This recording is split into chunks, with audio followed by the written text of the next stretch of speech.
I'm looking at a church bulletin from Blessed Sacrament Church in Rapid City. On the back side, it has a conversation about things like the Bill of Rights, about the First Amendment. On the front side, Father Janusz Korban hits it out of the park. It's typical of what the Catholic Church is doing. It's leading the way in defense of religious liberty. The Blessed Sacrament Church in Rapid City and Father Janusz understand the proper relationship between the church and the government.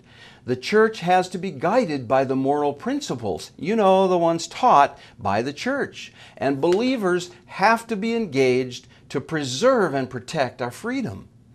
Now let me read just a few of his remarks. He's titled it Obamacare, SD Care, Please Pray. Indeed, please pray.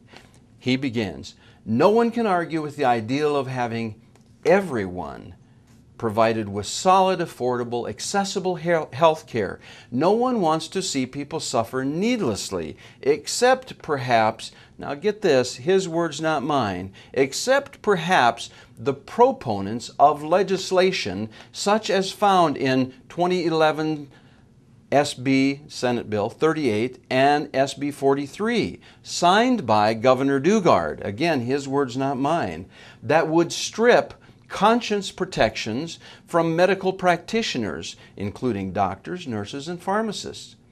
And he goes on to say it would define pregnancy as a medical emergency, which would allow different types of RU 486 to be used to cause abortions even as late as 7 weeks into a pregnancy.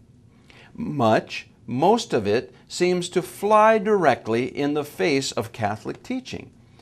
Take a look at this particular legislation and at some of the other bills floating around and ask yourself, he says, about how you could possibly live with them, meaning without the freedom to practice your Catholic faith freely and fully. Then he shares the story about the frog in the boiling pot of water and concludes by saying, "My friends, we are slowly being boiled to death by the steady erosion of our freedoms.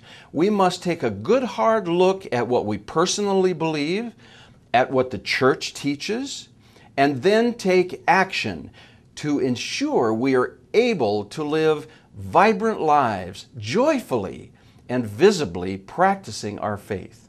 Well, it's hard to improve on Father's challenge to believers. We can only hope that the Protestant Church will follow his wonderful example.